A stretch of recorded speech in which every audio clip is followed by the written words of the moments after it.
Hi, this is Brian with Precision Defensive Solutions, and today we're going to explore deeper into this self-defense and decision making based on my own experiences. This one's going to get a little emotional.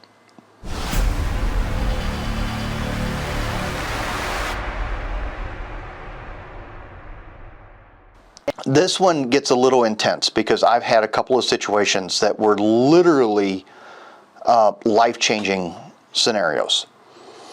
And luckily, I've never had to actually pull the trigger and shoot somebody. It still has been a life or death situation.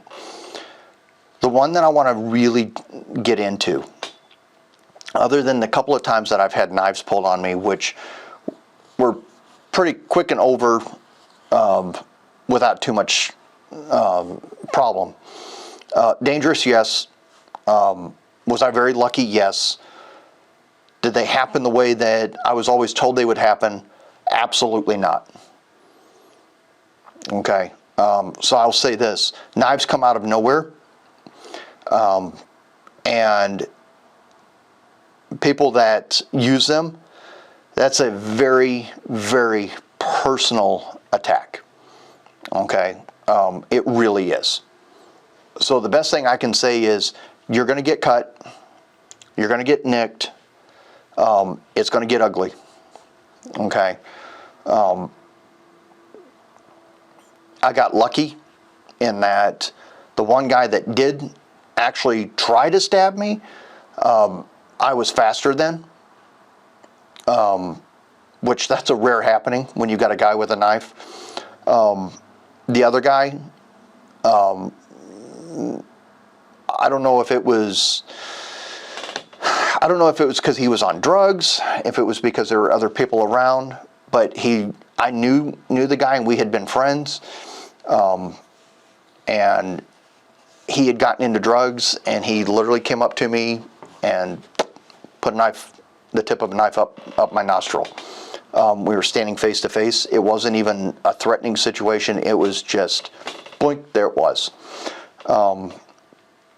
Which was pretty scary. It was pretty scary. But the one that I really want to dive into happened when I was 14.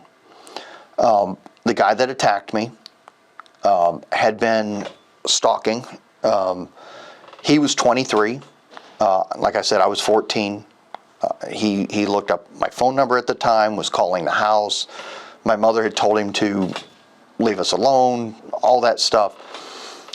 And we were camping weekly at this one park at that time. And he knew it. And he literally drove 2.5 hours to be at that park one weekend. And that particular weekend, a friend of mine had come with us. And in some ways, I say, thank God he did. In other ways, I wish he hadn't been there. We're walking around the park one evening, and this is a case that, I mean, we did this on a regular basis, right?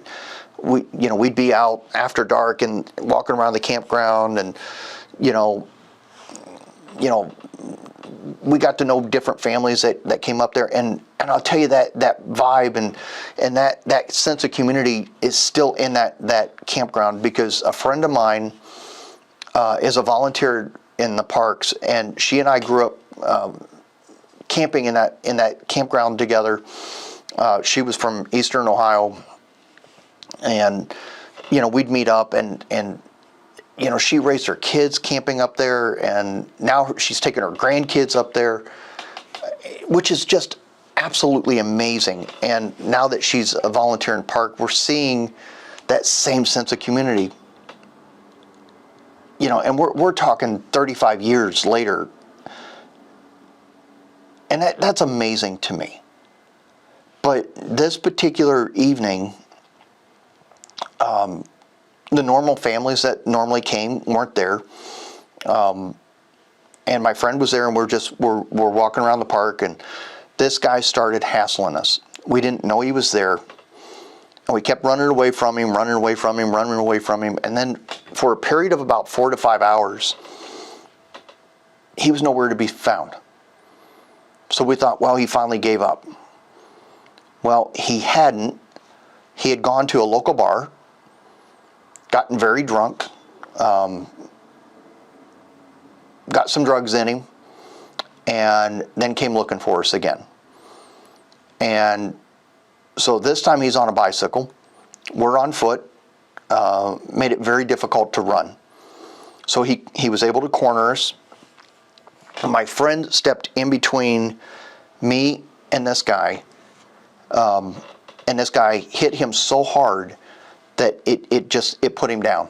And my friend to this day has no memory of the situation, which is probably a good thing, to be honest with you. I have no memory of how long the fight lasted between me and this guy. But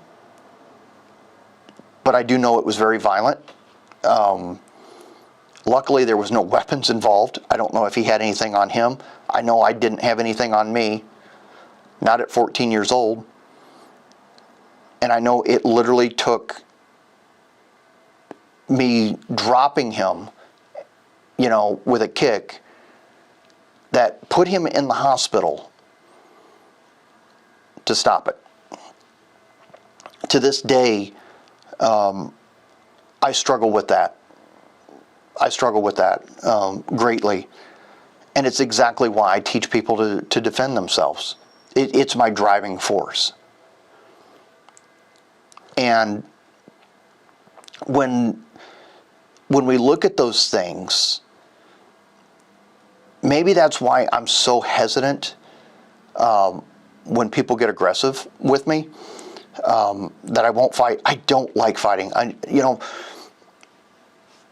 More than 40 years of training in the martial arts, I've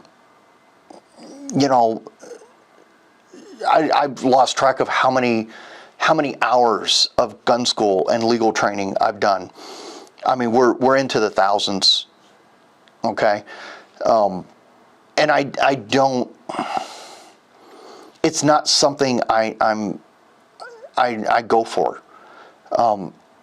The more I learn, the better I get, the less I want to apply anything I know.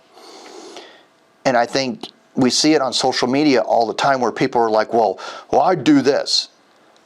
Well, the people that say that typically have been in nothing but maybe a little playground tussle, right? They've never experienced real violence. It's easy to sit behind a computer screen and act like the tough guy. I saw a string of comments on a post today on Facebook that was disturbing, to say the least. It really was. It really was. Out of probably 50 comments, I think there were 3. I was like, yeah, that would have been, that was a good answer. The others were literally like, well, that guy would have never survived. He would have never been home. He would have been buried today. For what? What's the flex? I mean, seriously, what's the flex in people like this? But when you have to defend your life, are you capable of doing it in that moment?